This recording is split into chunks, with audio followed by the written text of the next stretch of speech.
What's up, everyone? Welcome to the 35th episode of the Boundless Business Podcast. As always, it's the amazing Justine and Larissa and the somewhat okay Nico here to educate you about what's happening in the client agency or agency world. So, team, what's up? Good morning. Morning, Nico. You don't need to undersell yourself. You're more than just okay.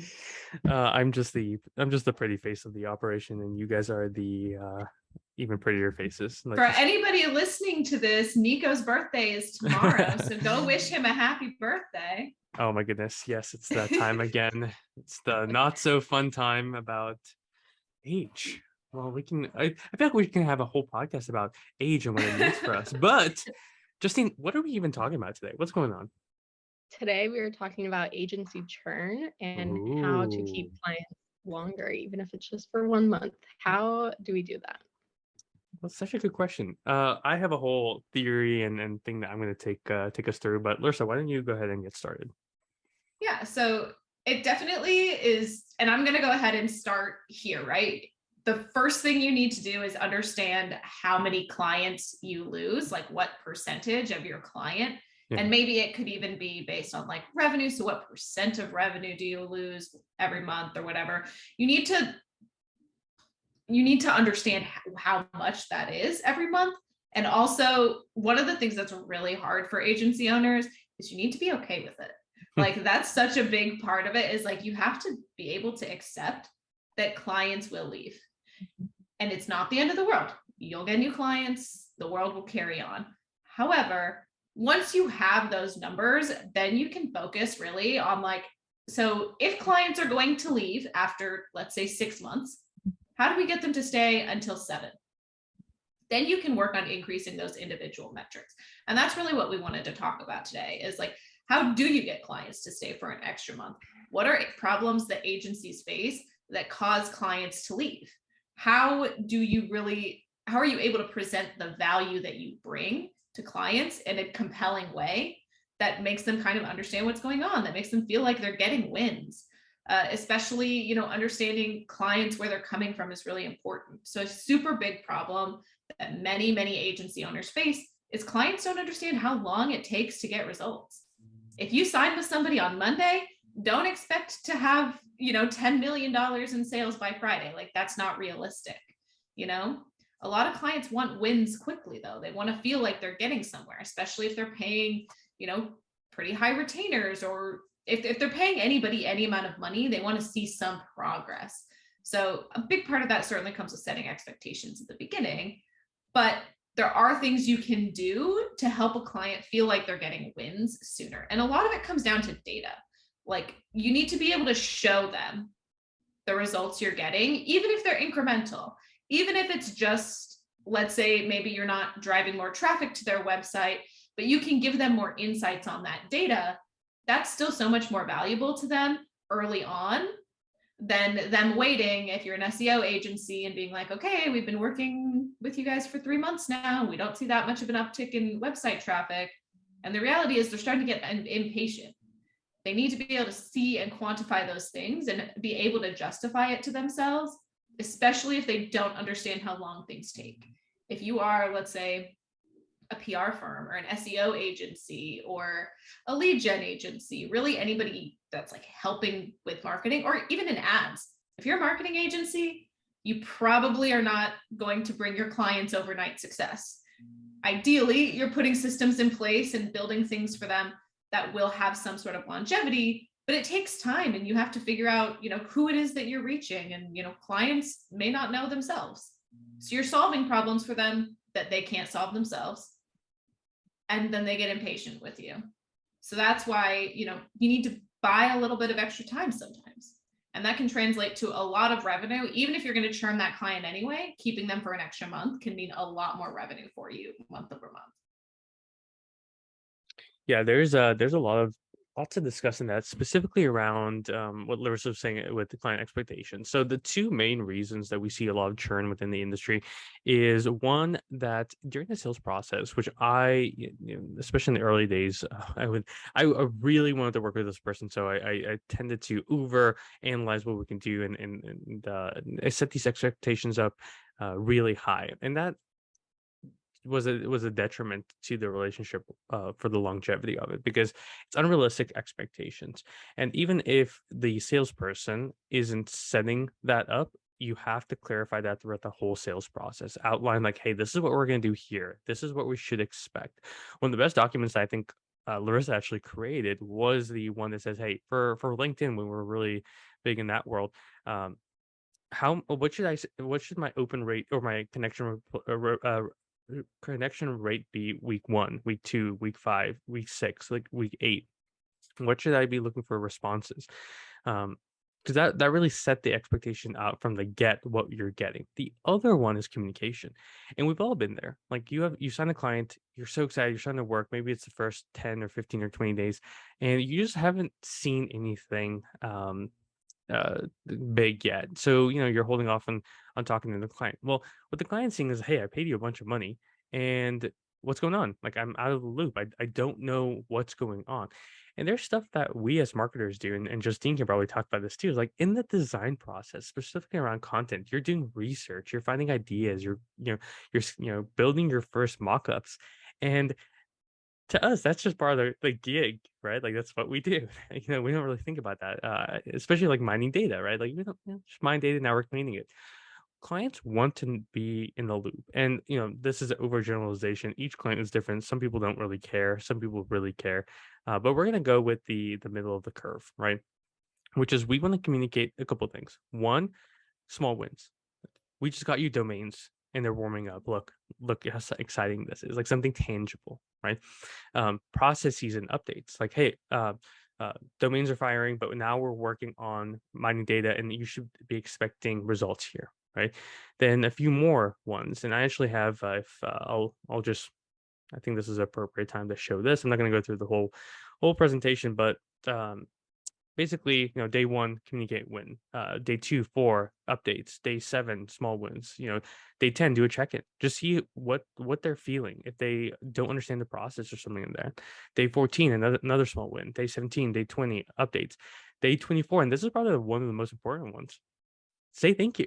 Like, yes, you're doing a lot of work for this client, but they are working with you. They chose your agency over the other hundreds or dozens or how many others they were looking for. And continue to check in, see how you can be helpful, communicate those wins, updates, because it does show momentum. And like I mentioned, communication and results are the two main factors why there's so much churn in the agency space, which can be as low as 10%, 5-10%, sometimes 3%, or as high as 30, 40, 50 percent. So those are the two main reasons. Like, set expectations, continue to hammer down those expectations, communicate small wins, and just focus on just overall communication on the whole process with clients. Yeah, I want to dive in a little bit on like small wins specifically. That is so important in being able to retain clients, is showing them, even if it's not like massive campaign success, showing them some indicator that like, hey, this working relationship is good and it is bringing you something, right? So there's a lot of different examples of what a small win might constitute. So for us, let's say if it's somebody that we want to help get meetings booked for, right? For us, even if it's just, hey, we're getting positive replies on this campaign, that's a great sign. Even before any meetings booked, if we say we're having a lot of great conversations, here's a couple examples, this is where things are going. That small win itself can easily buy you another month or two with the client. Just saying we're on the right track. Other wins can include, let's say, if you are tracking metrics on, campaigns or whatever it is that you're doing, you should be tracking metrics and just showing increases in those metrics. If you say, hey, look, week 1 was maybe not so hot, but that's okay, we're going to figure it out. Week 2, we improved by 5%. Even if maybe improving by 5% is still not a great number, you can show that progress over time. And, wins like that can be really encouraging to clients as well. Nika, do you have some other examples of small wins that really help keep clients? Yeah, so I'm a huge fan of, like, if you can get any result, do it, right? So one of the biggest things that we talk about is like getting a pixel on the website and showing them all the lost leads that you've been able to capture. Another great example is like if you have a database of past clients, right? Let's say that people who were bought from you before, um, that's a perfect list. You can actually reactivate them, so you can reach out to these individuals.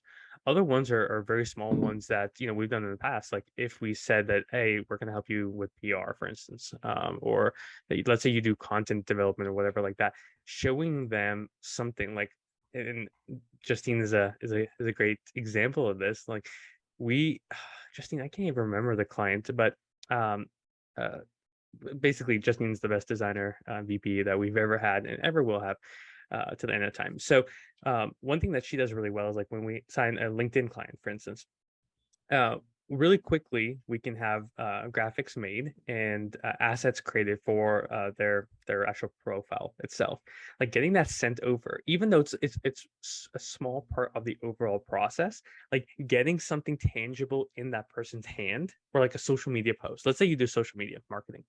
There are days that everyone cares about, like September 24th. It's a big day, it's Nico's birthday.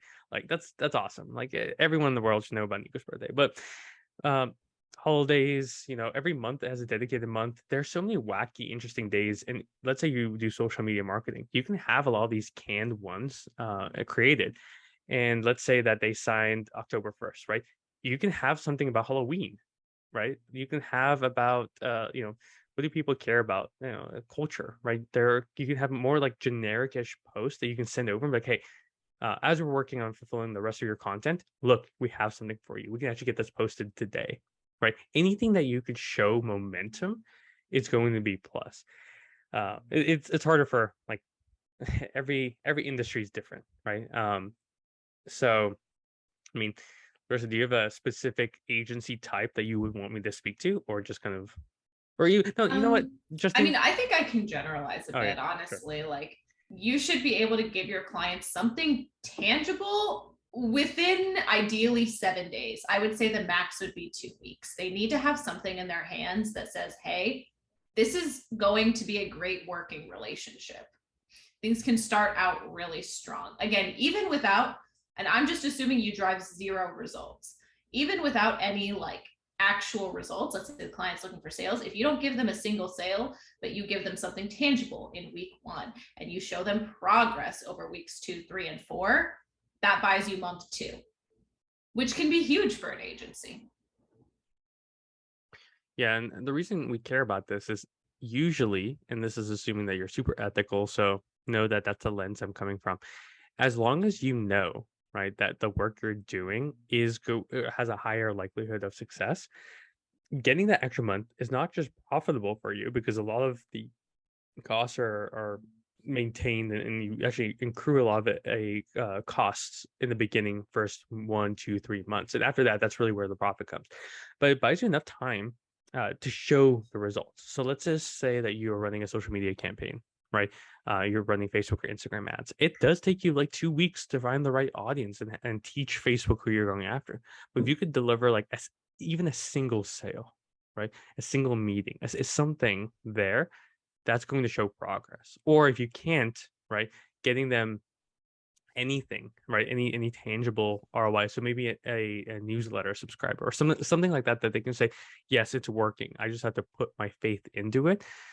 That's where we see success. And I'm going to play an example. So we have a client, and we know the other agency that they're working with. Um, our relationship with our client is a lot better than the other agency because we were able to both over index in communication of like what's happening. We had regular meetings followed up with, right? And we got them a tangible result, 2 actual tangible results before the very end of the first month. The other agency didn't. And though there is different, it's apples to oranges, like it's marketing, but two different types. Um, the client felt like the biggest thing was communication wasn't there. So by that, we were able to buy ourselves a little bit more time and actually sign a 3-month ongoing relationship with them. Now, does that mean that we should just like go to the beach and hang out? No, because Justine is not close to the beach, and if we were going to go anywhere, we're going to go visit her in the Midwest. But with that being said, like we shouldn't like rest on our laurels, but it does give not just the client confirmation, but also the team, like, yes, we're on the right track. Let's go, let's go, let's go. It sounds like a lot of this is like just building that trust with that client. How important is just like being open and honest and building that trust to get this to work?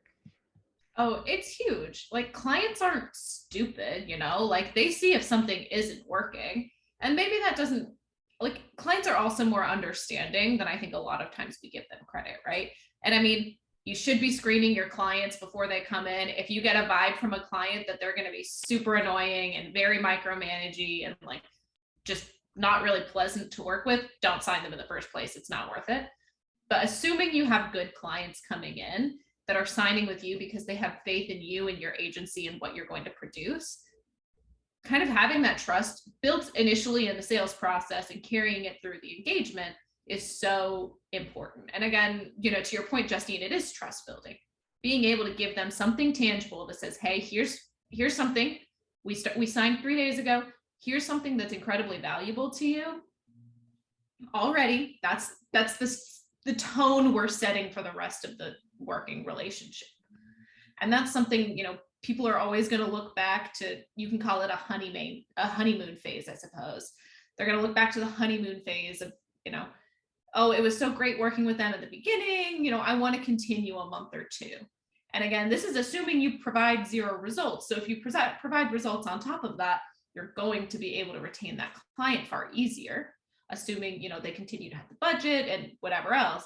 But if you continue to provide results, you're going to be able to keep them. Again, it's really just a matter of how do you get them to stay long enough for you to be able to provide those results? How do you keep them from getting too antsy early on when you haven't had the time to adequately do your job and drive those results for them?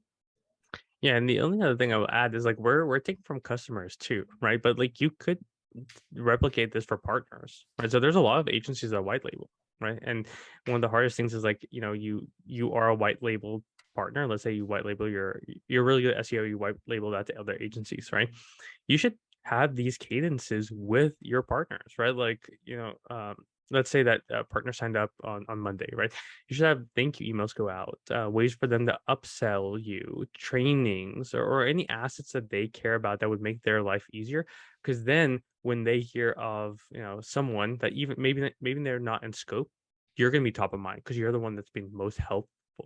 And I recommend reading The Thank You Economy by Gary Vee. Like a lot of these premises that we're saying is from a marketing agency standpoint, but like the Thank You Economy is the focus and a great resource to actually look for this. Where it's basically saying, hey, let's just get our own way. Let's over communicate, over index and value, and then actually do the work. Like I wish I can make it more intense than that, but that's it. It's just like whatever partner that you have, clients, white label partners, whatever, like do this for, and you'll see better results. Yeah. And even to that point, something tangible, a quick small win you can provide for a client doesn't even necessarily have to be related to what you do directly. Let's say you have a really awesome tool. I'll go ahead and plug Tango because I love them. Basically, they make creating SOPs and training documents super easy. So if you start working with a client on Monday and on Wednesday, you send them an email saying, hey, everything's going great so far. By the way, I wanted to show you this cool tool. It's free. It's a browser extension, but it will make creating training documents for your team way easier. That's a way you can provide value to them. Again, that's not necessarily, the results that they're working with you for. However, it's something that really does help to build trust that says, hey, they're looking out for me and my business, and they want to help me grow, which is ultimately what you do want to do as an agency. But it's helping clients understand that like you're a team now, you're working on this together, you're working to help them. Here's the reason why, and we said this in the beginning: increase profitability, right? For you, keep clients longer, will actually not just decrease your costs, like in the long term, and increase profits, but then you don't have to go and select, let's say you lose, your agency has 10 clients at a time. If your churn is 10 to 20%, right? That means you have to get 1 to 2 new clients every single month. And then some months like December tend not to be the best for client acquisition. So, because you need 1 to 2 more, you select ones that aren't like 100% perfect. maybe they rub you the wrong way or something like that, right? But you take them on because you have to, right? So you're never really getting ahead, and you're taking in people who might not be 100% perfect. Like the clients we have today, they're all awesome. Not saying that the ones we had in the past were not great, but like I text the ones that we have all the time now because they're frankly friends and we're getting awesome results for them. And it took a lot of learnings with past clients to build the systems that we have today, aka Larissa built the systems. I just sat here. But with that being said, Justine, do you have anything else before we wrap it up? No, nothing from me. Well, awesome. Guys, it's been a great episode. Hopefully this helps. This is a different take. We actually we're on a prospecting call, and next week we'll be talking sales numbers. Ooh, super fun sales numbers. And we will continue harping on the fact of focus on profitability, focus on building your agency to actually fulfill an outcome that makes sense for you and is aligned with client expectations wise. With that, if you have any questions, Nico at getboundlessmedia.com. Join our Facebook group, Boundless Business. I don't know what the exact URL is, but just type us up. There's 1,000 people awesome in there. We have awesome trainings, challenges, and we just want to make your agency a ton more cash. So have a great day, and we'll talk real soon. Peace.